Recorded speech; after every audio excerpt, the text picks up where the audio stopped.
Hi friends, அனைவருக்கும் வணக்கம். Welcome to my channel. இன்னைக்கு இந்த வீடியோவில் என்ன பார்க்க போகிறோம் அப்படின்னு பார்த்தீங்கன்னா, தேங்காய் பால் சாதம் எப்படி பண்ணுறது அப்படின்றது தான் பார்க்க போகிறோம். அதுக்கு காம்பினேஷனாக புதினா அண்ட் கொத்தமல்லி யூஸ் பண்ணி ஒரு துவையல் செய்ய போகிறேன், அதையும் பார்க்க போகிறோம். வீடியோக்குள்ளே போகிறதுக்கு முன்னாடி நீங்கள் ஃபஸ்ட் டைம் இப்போ நம்ம சேனலை வாட்ச் பண்ணுறீங்கன்னா மறக்காமல் சப்ஸ்கிரைப் பண்ணுங்கள், லைக் பண்ணுங்கள். உங்களுக்கு ஏதாவது டவுட்ஸ் இருந்துச்சுன்னா கமெண்ட் செக்ஷனில் கேளுங்க, நான் ஆன்சர் பண்ணுறேன். சப்ஸ்கிரைபர்ஸ் தான் ஒரு யூடியூபருக்கு பெரிய மோட்டிவேஷனாக இருக்கும். ஸோ மறக்காமல் நம்ம சேனலை சப்ஸ்கிரைப் பண்ணுங்கள். வாங்க வீடியோக்குள்ளே போயிடலாம். இப்போ தேங்காய் பால் சாதம் செய்கிறதுக்கு என்னென்ன எடுத்துருக்கேன் அப்படின்னு பார்க்கலாம் வாங்க. இது பார்த்திங்கன்னா சாதாரணமாக சாப்பாடு வடிப்போம் இல்லைங்களா எல்லார் வீட்லேயும், அந்த ரைஸ் தான் இது. இதை வந்து கழுவி ஊற வச்சுருக்கேன். இது பார்த்திங்கன்னா இந்த 2 டம்ளர்ஸ் அளவுக்கு மெஷர் பண்ணி எடுத்துருக்கேன் அரிசி. நெக்ஸ்ட்டு பார்த்திங்கன்னா இது ஒரு அரை மூடி தேங்காய் எடுத்துருக்கோம். இதில் தான் நம்ம வந்து இந்த தேங்காய் பால் சாதம் செய்ய போகிறோம். இது வந்து ஒரு வெங்காயம், தக்காளி, இஞ்சி, பூண்டு, இது புதினா கொஞ்சமாக எடுத்திருக்கேன்.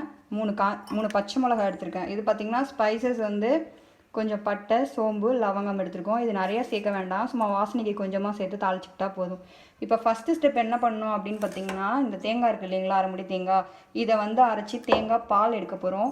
இது பார்த்திங்கன்னா எந்த அளவுக்கு எடுக்கணும் அப்படின்னா, இது 2 டம்ளர்ஸ் அளவுக்கு இந்த ரைஸை ஊற வச்சுருக்கோம் இல்லைங்களா, இதுக்கு வந்து 1 டம்ளருக்கு 2 டம்ளர் அரிசி, 2 டம்ளர் தண்ணி ஊற்றணும். ஸோ வந்து 1 டம்ளர் ரைஸுக்கு 2 டம்ளர் தண்ணி, அந்த அளவுக்கு நம்ம தேங்காய் பாலை இதை மெஷர் பண்ணி 4 டம்ளர்ஸ் அளவு தேங்காய் பால் எடுக்கணும்.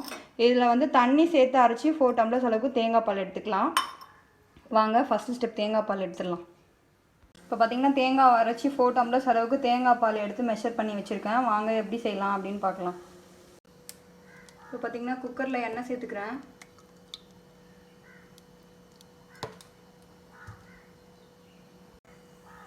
இப்போ எண்ணெய் காஞ்சிச்சு. இப்போ ஸ்பைசஸ் எல்லாம் எடுத்து வச்சுருந்தோம் இல்லைங்களா, பட்டை, சோம்பு, இதெல்லாம் வந்து சேர்த்துக்கிறோம்.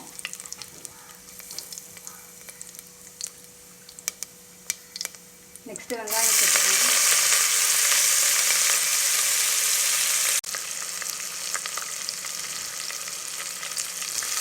இப்போ வெங்காயம், பச்சை மிளகாய் சேர்த்துக்கோங்க, புதினா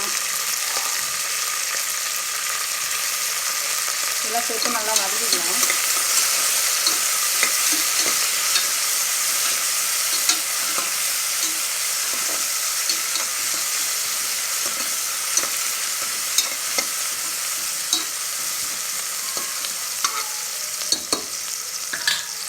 இப்போ வெங்காயம் வதங்கினதுக்கப்புறம் இஞ்சி பூண்டு பேஸ்ட் சேர்த்து அதையும் வதக்கிடுங்க.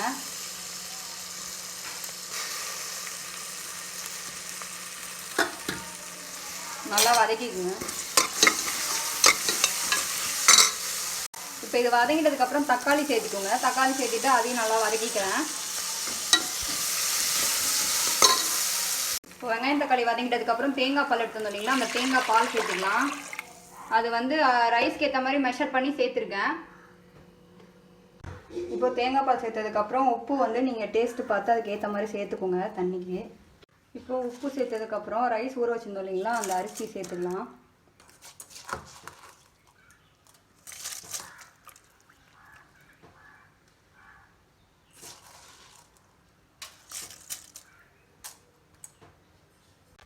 இப்போ அரிசி சேர்த்ததுக்கப்புறம் இதை க்ளோஸ் பண்ணிவிடுங்க, 3 விசில் விட்டுடலாம்.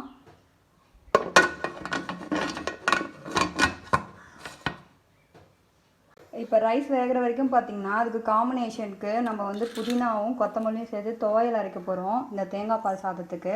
அதுக்கு என்னென்ன எடுத்திருக்கேன் அப்படின்னு சொல்லி பார்க்கலாம் வாங்க.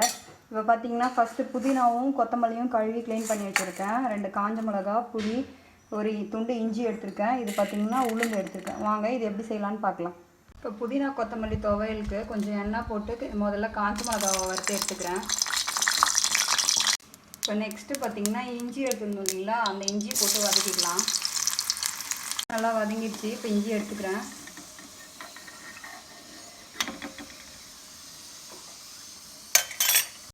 இப்போ நெக்ஸ்ட்டு பார்த்திங்கன்னா உளுந்து எடுத்துருந்தோம் இல்லைங்களா, அந்த உளுந்தை வந்து வறுத்துக்கிறேன். உளுந்து பார்த்திங்கன்னா பொன்னிறமாக வறுந்துச்சு. ஸோ இந்த ஸ்டேஜில் எடுத்துருங்க. இப்போ நெக்ஸ்ட்டு பார்த்திங்கன்னா புதினாவை சேர்த்து அதையும் வதக்கிக்கிறேன்.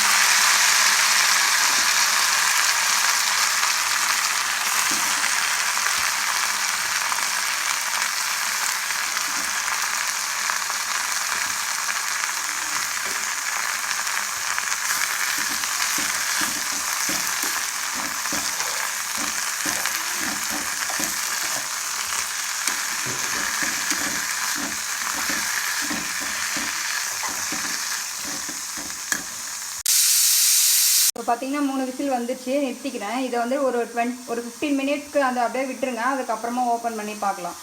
இப்போ புதினா நல்லா வதங்கிடுச்சு. இப்போ பார்த்தீங்கன்னா இது கொஞ்சம் நேரம் ஆறட்டும்னு சொல்லி நம்ம ஏற்கனவே வந்து வதக்கி வச்சுருந்தோம் இல்லைங்களா, அது கூட சேர்த்து அரைச்சிக்கலாம். இப்போ பார்த்தீங்கன்னா காஞ்ச மிளகா, புளி, உளுந்து எடுத்து வச்சுருந்தோம் இல்லைங்களா, இஞ்சி இதெல்லாம் போட்டு ஃபஸ்ட்டு அரைச்சிருக்கேன். நெக்ஸ்ட்டு பார்த்தீங்கன்னா அது கூட வந்து புதினா வதக்கி வச்சுருந்தோம் இல்லைங்களா, அந்த புதினாவை ஆட் பண்ணிக்கிறேன்.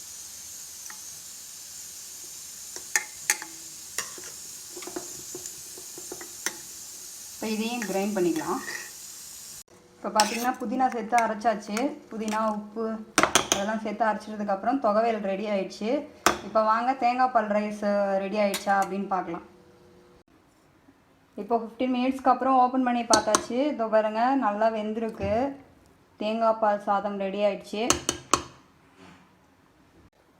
ஃபைனலாக தேங்காய் பால் சாதம் ரெடி ஆயிடுச்சு. நீங்களும் வீட்டில் ட்ரை பண்ணி பாருங்கள். இது ரொம்பவே டேஸ்ட்டாக இருக்கும். நீங்கள் ட்ரை பண்ணி பாருங்கள். இதுக்கு காம்பினேஷனாக புதினா துவையல் ப்ரிப்பேர் பண்ணியிருக்கேன். நீங்களும் இது கூட சேர்த்து பண்ணி பாருங்கள். ரொம்பவே நல்லாயிருக்கும். நெக்ஸ்ட் வீடியோவில் பார்க்கலாம். பாய்.